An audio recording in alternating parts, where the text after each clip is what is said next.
Recently, I've given a couple of three sermons about why we believe one thing or another, why we practice, why we observe the Sabbath day, why we keep the holy days. Today, I'm going to talk about why we do not observe Christmas. Because it really seems to be a highly significant article of faith among many people in our faith. In fact, I think there are people who would just about as soon work on the Sabbath day as it would be to put a green wreath with a red ribbon on the door of their houses. They're very vehement about Christmas and about the non-observance of Christmas. Why do we believe this? Why do we feel this way? And why is it a part of our practice? I think for many of us, it is a natural consequence of the growing conviction that we went through at a time in our life that the Bible was the sole authority for our faith. There's a significant denomination, for example, that's fond of boasting that they speak where the Bible speaks, and they're silent where the Bible is silent. And I think that they themselves have found that discipline a little hard to maintain. But the truth is that whenever one does even lip service to that idea, that we speak where the Bible speaks, we're silent where the Bible is silent, and then they come up against the fact that Christmas is not there, they face an immediate crisis. Because you are either going to do something that the Bible does not advocate and does not instruct, and therefore introduce something that's not in the Bible, or you're going to go back to the Bible and say, I've got to deal with that particular question. Now, this is not to say that the Bible is silent on the subject of holidays or holy days.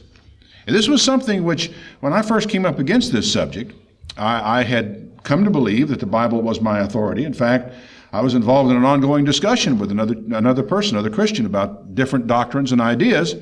And the one thing we agreed upon was that the Bible was our sole authority, and that whatever it is we were going to come to in terms of beliefs and practices had to be based on the Bible. We weren't going to be dragging anything else into our discussions along the way. So that we found, and it was kind of a surprise to me to find, that the Bible is far from silent on holidays. In fact, that there are 7 significant holy days listed in the Bible. In fact, there's even more than that, but there are 7 of them that are specifically commanded by God. The problem is, Christmas is conspicuous by its absence from that list. And so when you start asking the question, why do we not observe Christmas? That's a relatively simple thing. It's not commanded in the Bible. There's no particular reason why one should, based upon that. And if one wants to follow the Bible and not add things to the Bible, then you're not going to be observing Christmas on that basis alone. But that wouldn't account entirely for the strength of the feeling that many people in God's church have about Christmas and the non-observance thereof. Now, there are certain historical facts about Christmas that are simply not in dispute. Not in any way at all. In Rome, December 25th was the birthday of Mithra, the Iranian mystery god called the Son of Righteousness. And the connection there is so striking as one can hardly avoid it. December 25th was in the middle of the Roman Saturnalia, and it was the custom in Rome to decorate houses with greenery and lights and to give presents to children and to poor people. And that also has a familiar ring to it. German and Celtic Yule rites were introduced a little later. I looked up Yule, by the way, this morning in the dictionary, and the definition said Christmas, the observance thereof. But in the fine print it said that Yule is Old English for a pagan festival held in midwinter. So the Yule rites included food, greetings, good fellowship, greenery, fir trees, fires, lights, and gifts. So history, and this is not anything, I don't feel any particular need to prove this to anyone, because it is so readily acknowledged, so widely acknowledged, just about any source you go to will tell you this. We also know that Constantine, who was probably the most powerful and most influential figure in the early development of Christianity, that is, in the post-apostolic development of Christianity, from about 325 BC onward, when he was, quote, converted, end quote, and saw the sign of the cross in the sky, he basically took over and dominated the entire visible Christian church for the remainder of his life. And him being really addicted to sun worship, he introduced a lot of the practices, beliefs, and customs having to do with sun worship into Christianity at that time. There's an interesting article in Britannica. In fact, there's the funny thing in the main encyclopedia, the one I have, which is a 1981 edition, If you go through the main encyclopedia, you don't even find an entry under Christmas. It's all under Christianity, and you go back there and you'll find it salted in a number of different places that are in there. But I found this particular statement of rather of interest this morning as I was looking at it. It's talking about the passing of Constantine and how when Constantine passed, that major influence began to disappear from the church. It says, but even after that, Roman paganism continued to exert other permanent influences, great and small, on the church. The emperors passed on to the popes the title of chief priest, in Latin, Pontifex Maximus. The ecclesiastical calendar contains numerous remnants of pre-Christian festivals, notably Christmas. But most of all, this I thought was rather interesting. You might find it so too. The mainstream of Western Christianity owed ancient Rome the firm discipline that gave it stability and shape. Now note well, the firm discipline and stability that the Western church enjoyed came not from Judaism, not from the Bible, not from apostolic Christianity. It came from Roman paganism. And that's what Britannica called it. Not merely Roman custom, but Roman paganism. The article goes on to say, Western Christianity combined an insistence on established forms with the possibility of recognizing that novelties need not be excluded since they were implicit from the start. Whatever that means, what they're saying is that they insisted on this stable form, but they did not exclude novelties that might be brought into Christianity to maybe spice things up a little bit, shall we say, make them a little more colorful, a little brighter in the middle of winter. The early church fathers of the second and third centuries, Origen, Clement of Alexandria, Epiphanius, all contended that Christmas was a copy of a pagan celebration. So now these things are historical. They're not even in dispute. Christmas as such did not even enter Christianity really until the 4th century. And that's where it really began to make its inroads and began to be a part of permanent Christian celebration. So it really did not originate with the apostles. It did not originate with the New Testament. It's not there at all. Neither is Easter for that matter. It came along about 300 years later. Then there are certain biblical facts that aren't in dispute either. First is that Jesus was not born anywhere near December 25th.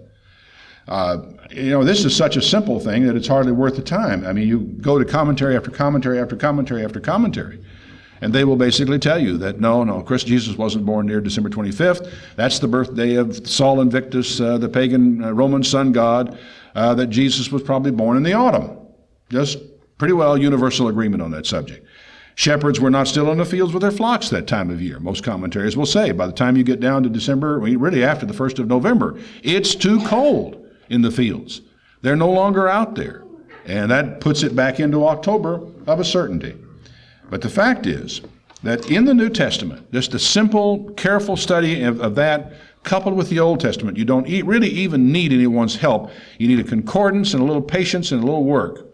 And you can establish the sequence of the conception of John the Baptist that came at the end of his father's temple duty, which is a fixed date in the Hebrew calendar. He was of a particular course of priests. The courses of the priesthood started at a particular time of year. You just simply count off the courses of the priest, the number of years, and you know when John got the vision, or when Zacharias got the vision about the birth of John. And the assumption is that John was conceived shortly after the time he came out of that period of time of duty in the temple. Then you look at the conception of Jesus and the months between the conception of Jesus and John. These things are all carefully laid out in the Bible. Follow the normal gestation cycle, and guess what you find? You find that Jesus was born in the autumn, in the season of the Feast of Trumpets and the Feast of Tabernacles. And so you have essentially the birth of Jesus completely and totally divorced from the time of the present observance of Christmas. Not only that, you find that virtually all of the customs connected with Christmas, and I use the word virtually because I want to correct a couple of misconceptions a little later, but virtually everything, certainly the trees, the lights, the giving of gifts, all of the pattern of behavior that people go through out here in our society at Christmas time, these things all came from a pagan source and have absolutely nothing whatsoever to do with the birth of Christ. Here and there you will find a manger scene. with a man and his wife and some sheep or maybe some shepherds, and there's a baby in the cradle, and you will find, there's something about the birth of Jesus then that is connected with Christmas, and that's just about it. Of course, there are some stations that you listen to where you will hear what we used to call Christmas carols all the time, which have to do with the birth of Christ. Now, so many of the songs having to do with Christmas, they're like Rudolph the Red-Nosed Reindeer and Have Yourself a Merry Little Christmas, and they have absolutely nothing to do with Jesus, the birth of Jesus, or anything of the kind. But then, also a matter not in dispute, is this commandment from the law. In Deuteronomy 12 and verse 28 comes a statement that is so profound, it's inconceivable that anyone could misunderstand it, misapply it, or even assume for a moment that this isn't God's will for all time.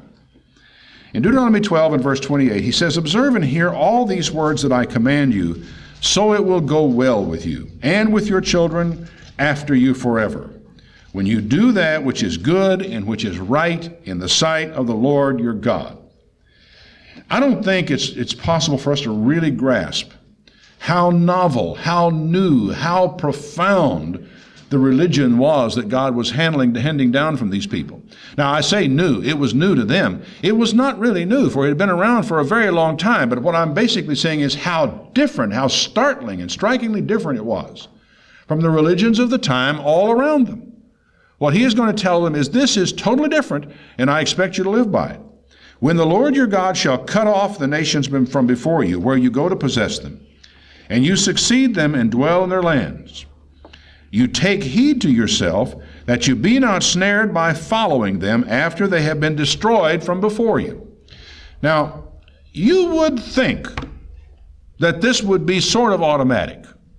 You would think that here is a land whom God is going to drive out the inhabitants from before us. God disfavors them. God is down on them. God doesn't want them to have anything. He wants you to have their land, and he's going to drive these people out ahead of you, right? Now, you would think that we would know then that what we were bringing with us into this land that God had revealed to us was far superior to any practices, customs, or anything else of the people that God was driving out. In fact, in one place he mentions, "Don't do these things, for because of these things I am driving these people out from ahead of you." Don't do it. "And that you inquire not after their gods, saying, How do these nations serve their gods? Even so will I do likewise." Okay, I got that. That's clear. Do you have any problem with that? He says, don't inquire after their gods as to how they worship their gods and say, well, that's a nice custom. I'll adapt that to the worship of God. Don't do that, said God. I don't want you doing that at all. I remember on one occasion, and this was really one of the turning points for me, I was a Southern Baptist at the time. And the Baptist Standard, which is the official publication of the Baptist Church in the state of Texas, Southern Baptist, I should say, had a rather lengthy little article in it about the pagan origins of Christmas. And I was a training union leader at the time on Sunday evening, and I got up and I read that to the class that was there. This was in that season of the year. And I pointed out to them these things, and then I turned to Deuteronomy 12 and read this passage. That all these things were customs of worship, of Mithraism, of Sol Invictus, of the sun god, and all that type of stuff. And here we read in the Bible that we should not adapt these things to the worship of Christ, and here we are doing it. And one of the fellows in that room got up. He said, when I see the Christmas tree, I don't think about Baal or Mithra. I think of the new life that we have in Christ. And when I see the snow around the base of the Christmas tree, I'm not thinking of something pagan. I'm thinking of the purity of Jesus Christ. And the red of an ornament was the blood of Jesus Christ. And he went on with a complete reinterpretation of all the pagan symbols, including the little round balls, which we know what those are, and all that type of stuff, reinterpretation of all the pagan symbols to have special meaning for him about Christ and about what Christ has done. Now, taken in a vacuum, without something else intruding from the outside, there was nothing singularly illogical in what he was doing. And one could easily make the case that that's reasonable, that's sensible. But the problem is, God said specifically, don't do that. I don't want you fooling around with those symbols. I don't want those symbols attached to me. Those things are things that I hate. And you're going to use those symbols and say, that means something connected with me? That's his response. Listen to what he says. You will not do so to the Lord your God. For every abomination which he hates have they done to their gods. In fact, they have even gone so far as to burn their own sons and daughters in the fire to their gods. Think about that when you think about the little baby we just now blessed up here. These people, with all their, quote, harmless pagan customs, end quote, went so far as to burn their own children in fire. And God says, I hate those symbols. I hate the symbols. To me, I don't want the smell of it. I don't want to see it. I don't want to think about it. I hate what they do. I hate everything about their religions, and I don't want you doing it. Now, to me, this is fundamental to the reason why. You want to know why we don't observe Christmas? Right there. Deuteronomy 12, verse 28, and the following verses. What things soever I command you, you do that. You don't add anything to it, and you don't diminish anything from it. Now, to tell you the truth, this doesn't leave much room for the introduction of a long list of pagan customs into Christian practice, does it? There's just not a lot of slack in there, not much wiggle room. We don't observe Christmas for the simple reason that God explicitly forbids what Western Christianity has done, and that is to allow novelties to enter into worship, life, and practice of the faith of Jesus Christ. Symbolism is important. To argue that symbolism is not important is to argue that words are not important, because words are symbols. Symbolism is a form of language, and the purpose is to convey meaning and ideas. I mean, over here on the wall, we got a little poster that says, Team Kid Motto. Learning about God, using the Bible, living for Jesus. Those are just words. No, they're symbols. A word is a symbol. I mean, T-E-A-M. You put the words up there on the board. We scrambled the letters around, that whole motto, and you might not have a clue as to what the thing even meant. They only have meaning when you put them together in a certain way. And the symbol, T-E-A-M, team, brings to your mind certain concepts. So words are symbols, as are wreaths and red ribbons and fir trees decorated with lights, ropes, and what have you. They are all symbols. They are all evocative. They bring to your mind certain things. And God says, that to him, the Christmas tree does not bring to his mind what it brings to yours. If you, for example, as you see a Christmas tree and you smell the nice evergreen smell in the living room of a home, it may evoke childhood memories of electric trains and Santa Claus and oranges and nuts in the stocking on the Christmas. It evokes all these ideas in your mind. That is not the idea that it evokes in God's mind. For God, it goes all the way back to the death of Nimrod, to Semiramis faking his resurrection, to all sorts of strange and pagan customs, in which in his mind ultimately led to even so far as to the sacrifice and burning alive of their own children. And God says, I hate it, I abhor it, and he said, I don't want you doing that. So the adoption of the symbolism of another God is a very serious matter. It constitutes, mind you folks, a confession of another God. Confession is so profoundly important. In fact, I think that I began to realize this long before I ever came into contact with the churches of our faith. Because in the church that I attended before, the public profession of faith was required.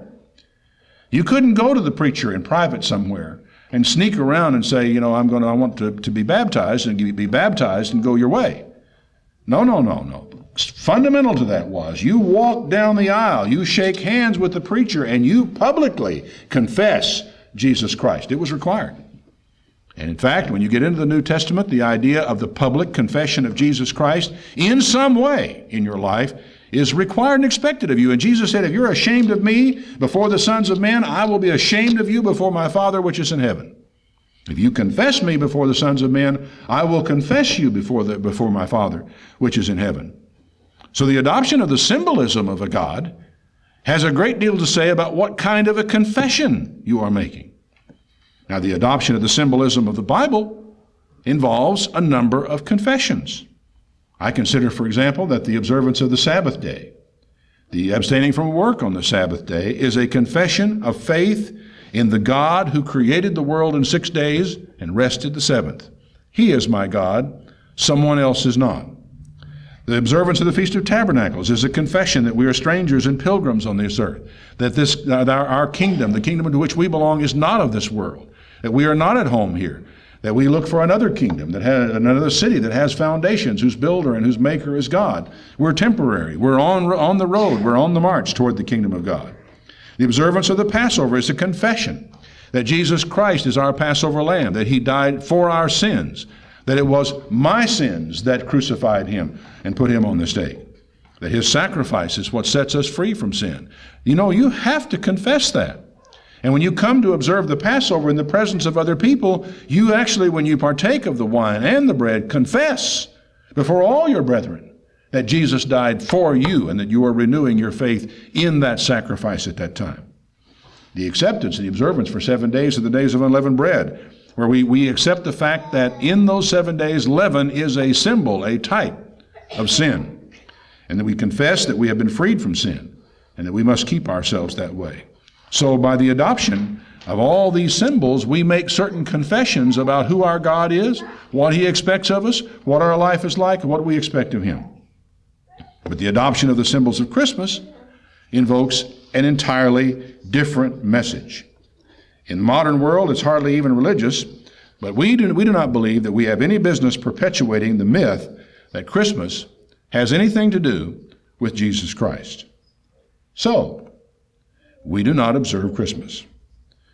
But being human, we have a hard time sometimes with balance. I was struck just recently, as a matter of fact, I look in on some of the computer forums. A forum is a place where, all sorts of people post messages for a lot of other people to read. And so you can read what other people have said, and you can put your own message up there for others to read. But recently, someone asked a question. They're really concerned about it, the problem. What do you do when somebody wishes you a Merry Christmas? Now, I've heard this question many times before, but what was amusing to me was it actually seems to provoke in some people a crisis. Because they began to confess in messages on the phone, oh yeah, I find it really upsetting. I don't know what to say. I find myself tongue-tied, totally flummoxed. I don't even know how to respond to people. And there was a whole snowstorm of messages beginning to come in from people about, what do you do when someone has wished you a Merry Christmas?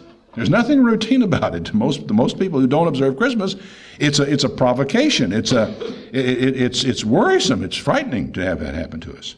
Now, I debated about getting on the thing and suggesting that, I would suggest they say to you, Merry Christmas and a happy Saturnalia to you.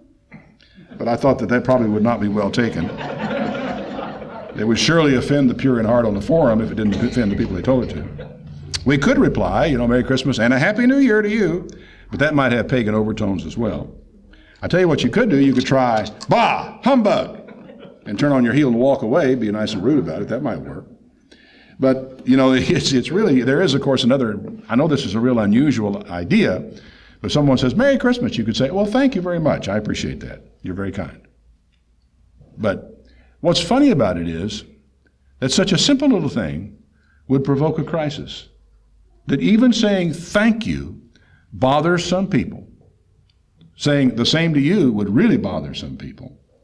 And many of that was really interesting. Several people offered replies, and almost inevitably somebody out there would take exception to the reply that there was something sinister or pagan or troublesome about the reply. Paul said something about this that I think is very important, that I think sometimes gets lost in our zeal and our diligence and our concern to not observe Christmas. I would say at this time, too, just as a matter of for you to think about, the churches in our tradition have tended to be reactive rather than proactive. We have tended to define ourselves more in terms of what we are not rather than in terms of what we are. And that it is in the antipathy to it's almost as though we observe the Sabbath in reaction against Sunday observance. And one of the reasons for that was because the way these doctrines were originally perhaps defined to us was done by an advertising man who felt that he had to break you loose from the old product in order to get you to accept the new product. And so consequently, there was a very heavy emphasis on what's wrong with Christmas as opposed to what's right with the observance of the holy days, what's wrong with Sunday as opposed to what's right about the Sabbath day. I was always fascinated by Sam Bakioki's approach, which he says, my job is to sell you one of the benefits of Sabbath day observance, and he does a very good job of selling the benefits of it. But something for you to watch out for in yourself is the fact that, when something like this happens, are you reacting against, are you defining yourselves in terms of what you are not, rather than defining yourselves in terms of what you are? And give that some thought. Now, on this theme, Paul said this, as concerning, therefore, the eating of those things that are offered in sacrifice to idols, we know that an idol is nothing in the world, and that there is none other God but one. Now, do we all know, can we all agree to that? That an idol is nothing in the world, and that there is no other God but one. And that an idol, therefore, has no power. If it were a Christmas tree, and these are the strangest looking ones, I've never seen a ficus for a Christmas tree before. There is no chance of one of these trees walking over here and throttling one of you in the chair where you sit. They can't move. They have to be carried. They can't even feed themselves. They have to be watered, and cared for as plants indoor. They have absolutely powerless, as every idol that has ever been made by man is absolutely powerless. I love the way it's expressed in one of the prophets. He says, here this thing is. You have to actually carve it out of wood. You fasten it with hammer and you have to carry it around from place to place. It can't even go by itself. And people are afraid of these things. They're worried about these things. And I'm afraid that it almost happens to us that our reactions to Christmas and the like are fear reactions. And that's what I was hearing on this forum when people were really worried sick about how they were going to respond to their neighbors and friends when their neighbors and friends were kind enough to say, Merry Christmas. And they hadn't probably spoken to them all summer long, but now they'll speak to them and wish them a Merry Christmas. An idol is nothing in the world, and there is no other God but one. However, Paul says, there is not in every man that knowledge, for some with conscience of the idol to this hour eat it as a thing offered to an idol, and their conscience, being weak, is defiled. The implication is if their conscience were strong, it really wouldn't matter. Because in fact, Paul says the meat is meat. It doesn't make a hill of beans worth of difference whether it was offered to an idol or whether it wasn't offered to an idol. He says food doesn't commend us to God, for neither if we eat are we the better, neither if we eat not are we the worse. The food does not make any difference in your relationship with God. However, take heed lest by any means this liberty of yours become a stumbling block to them that are weak. For if any man see you who have knowledge sit at meat in an idol's temple, then the conscience of him that is weak would be emboldened to eat those things which are offered to idols, and through your knowledge shall the weak brother perish for whom Christ died? It might not be a big deal for you, but it might turn out to be a very big deal for him. But when you sin so against the brethren, who are you sinning against when you eat meat offered to idols? Interesting. Paul said, when you sin so against the brethren, and you wound their weak conscience, then in turn, because of that, you sin against Christ. Wherefore, if food will make my brother to offend, I will eat no food while the world stands, lest I make my brother to offend. So his effort was to try his best to avoid offense, but in the process he told us the idol is nothing. Don't make a big deal out of the idol. You do not have to be afraid of them. And one of the prophets back in the Old Testament made a statement very similar to that. That here are these idols. They have to be carried around. Why are you afraid of them? Don't be afraid of them. They are, in fact, nothing. This is not necessarily what I would have expected Paul to say. The actual eating of meat offered to idols is not nearly as important as the offense to a brother.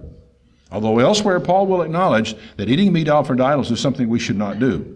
He is in this particular place putting it in relationship to the offense of a brother and says it's not as important as that. Now, what I derive from this is that sometimes our reaction to these things, like Christmas and so forth, both not only in public, not only when your barber wishes you a Merry Christmas, but among your own family and friends when you get together, that sometimes our reaction to these things is a bit overdone. Paul, a little later in 1 Corinthians, will develop the thing a little further. He says in chapter 10, verse 19, "What do I say then? That the idol is anything? Or that which is sacrificed to idols is anything? I'm not saying that. I am saying this, though, that the things which the Gentiles sacrifice, they sacrifice to devils and not to God, and I don't want you to have fellowship with devils. You cannot drink the cup of the Lord and the cup of devils. You cannot be partaker of the Lord's table and of the table of the devils. Are you going to provoke the Lord to jealousy? Are you stronger than He?" Now, the fact is that what Paul is telling you here is that you should not voluntarily be partaking of the table of a false god. That you absolutely, in no circumstances, should be involved in that kind of thing. God doesn't want you doing that. All things, Paul said, are lawful for me. That's a funny statement. I think what he is doing here is replying to the Corinthians who were arguing about this matter and saying, look, all things are lawful. I mean, we can do that. That's not a problem. Paul says all things are lawful, but all things are not expedient. Just because it's lawful doesn't mean I ought to do it. All things are lawful, but all things don't edify. Let no man seek his own, but every man another's wealth or well-being. Now here he comes to some very specific instructions for them. You and I can derive some ideas from this about the way things ought to be, but tell me something. Is there anybody in this room that has ever, as far as you know, eaten any meat that has been offered to an idol? Is there anybody in this room that even knows of in your lifetime any meat that has been offered to an idol? No, nobody's doing that now, right? And so consequently, it isn't even relevant in one way to us. And yet I think there is a lesson to be learned from this. Paul says this, "Whatever is sold in the market, eat, asking no questions for conscience sake, for the earth is the Lord's and the fullness thereof." In other words, you're going in there and you are going to ask, of course, is this beef or is it pork?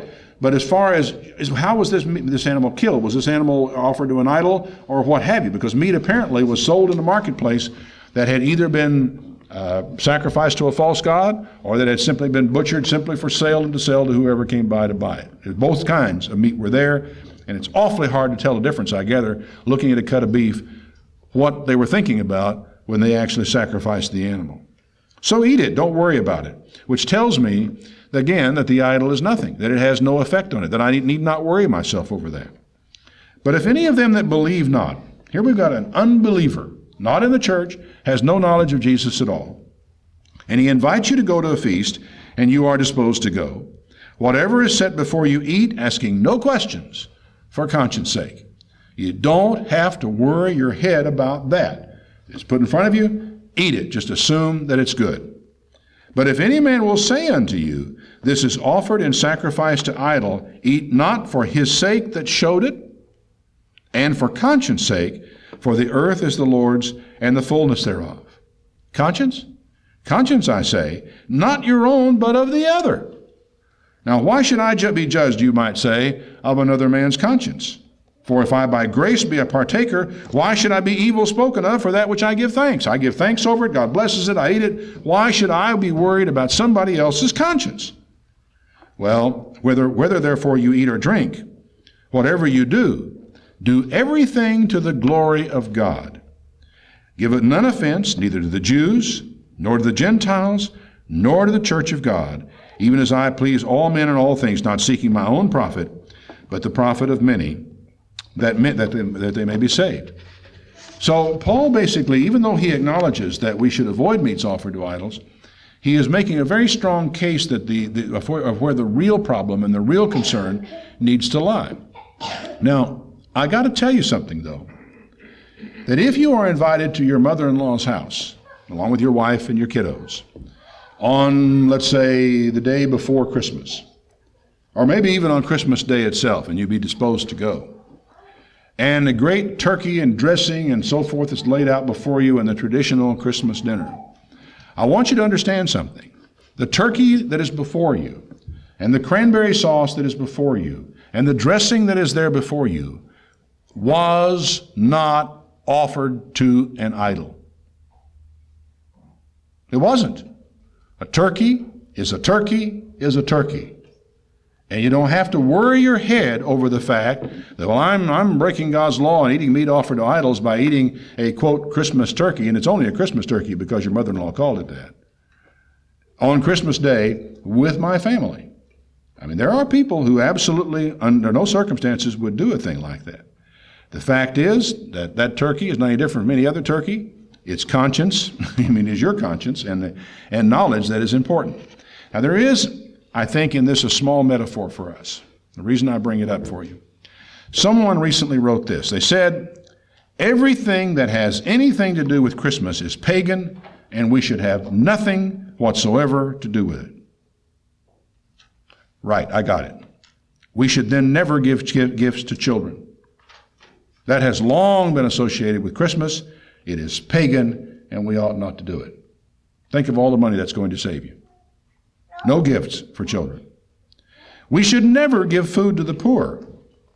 That's been associated with the Saturnalia, and it's pagan, and therefore we should not be giving food to the poor. When we get our Thanksgiving food drive together to carry food out to poor families around the community, we shouldn't do that. It's been associated with paganism. It's wrong. However, let me tell you something else that's been associated with Christmas. The birth of Jesus has long been associated with Christmas. Are you prepared to say that the birth of Jesus is pagan? I don't think so. But you know, there is a difference sometime between what we consciously will acknowledge with our minds and what we intuitively react to with our heart, or with our belly, as it were, in the sense of the feeling that there's got to be something wrong with the birth of Jesus, or it wouldn't have been associated with Christmas for so long. I know how absurd that sounds, but sometimes our feelings are not rational. Our feelings aren't sensible, but they are there and they have to be dealt with. There's a strange antipathy among some extreme elements, I would say, to the Nativity of Jesus. They don't even know why, but they would be more comfortable with a Bible that did not have the second chapter of Luke in the Bible. Really. The word nativity makes them very uncomfortable. Now, do you know what the word nativity means? You may feel free to look it up if you'd like. It means the birth and the circumstances surrounding the birth of whoever's nativity it is we're talking about. So the nativity of Jesus simply means the birth of Jesus and the circumstances surrounding his birth. The nativity of Jesus is the story of the second chapter of Luke. But if you want to get yourself in trouble in some very, very conservative quarters of our faith, just start talking about the nativity. Or mention a nativity scene, to kind of evoke in the image the mind of a stable and a crib and straw and a baby wrapped in swaddling clothes in it, and Mary who was given birth in the stable, and shepherds having come to see the newborn king. All that's a part of the nativity in your Bible. And the fact that you'll also find it in nativity scenes around our hometown tonight, with all lights on them, does not mean that it's not in the Bible or that it is pagan in and of itself. It has been improperly associated with a pagan holiday. The only duty you have is to disassociate it.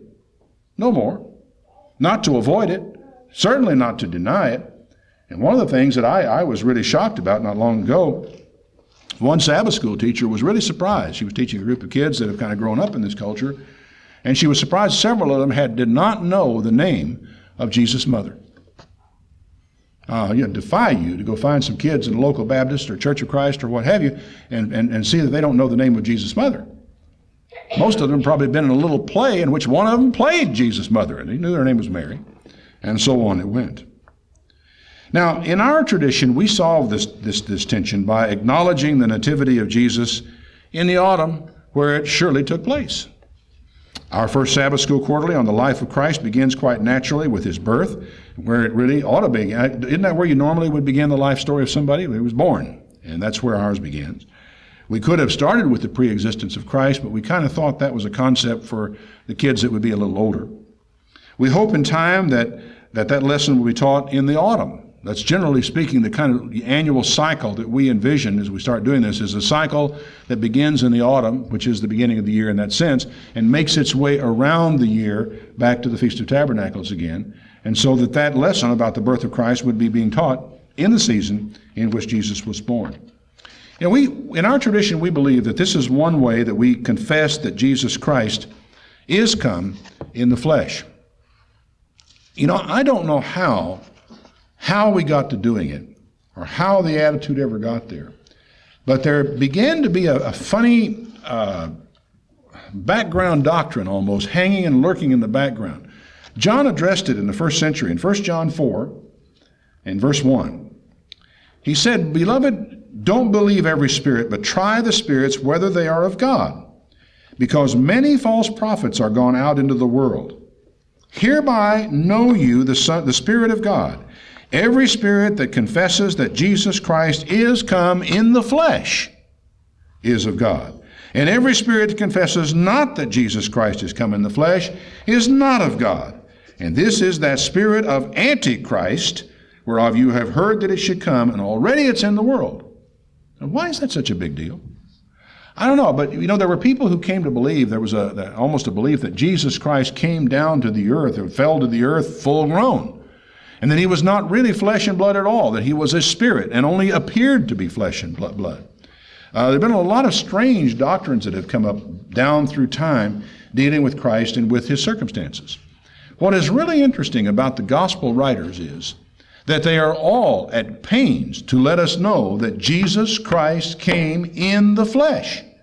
And none more so than Luke, who not only goes to the trouble to tell us that Jesus was flesh, but emphasizes, explains, and develops all the concepts related to his physical, fleshly birth. I mean, I think, to me, what is there that could more clearly emphasize that Jesus Christ was come in the flesh than the realization that he was a baby, a real baby, who had to be nourished at his mother's breast, who cried when he was hungry, who cried when he needed to be changed, who cried when all the things that babies cry about, he cried about. I bet he was a good child, but at the same time, he was a normal, flesh and blood, human child.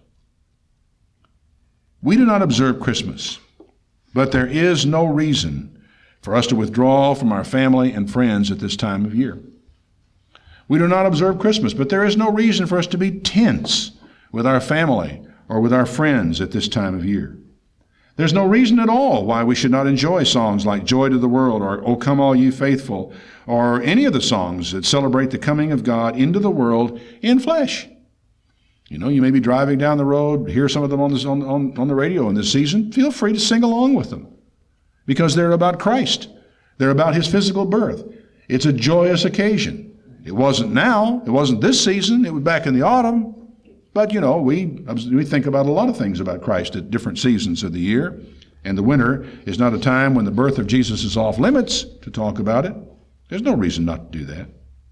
Jesus was not born on December 25th, but he was born.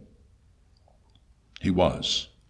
And I don't think what could be more gently and profoundly express the love of God to man, but that his own son was born in humble surroundings, was a baby who was laid in a feeding trough on a bed of straw, who was nourished at his mother's breast. We should not be negative like Scrooge. We ought to be positive as those who love their Savior and who confess him. We're not really better than the people who observe Christmas. We may be a little bit better informed. And I guess my wish for you at this season of the year is, may the meekness and gentleness of Jesus Christ guide you in this season as you respond to those who choose Christmas to tell us that they care.